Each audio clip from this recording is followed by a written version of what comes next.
Hey everyone, Stacy here with this week's JDS Insider. Today I'll be giving you a few tips on sublimating our burlap bags. When sublimating our burlap bags, you may notice that the folds can cause line issues in your artwork when pressed. So to help prevent this, you want to place in our foam kit.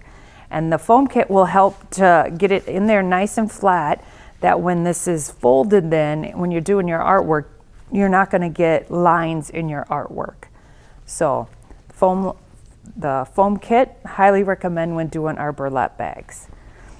And then with our rawhide bags, when you're doing those, always keep those outside of the heat press. If that rawhide hits the heat press, it can burn and alter the rawhide. And now you know.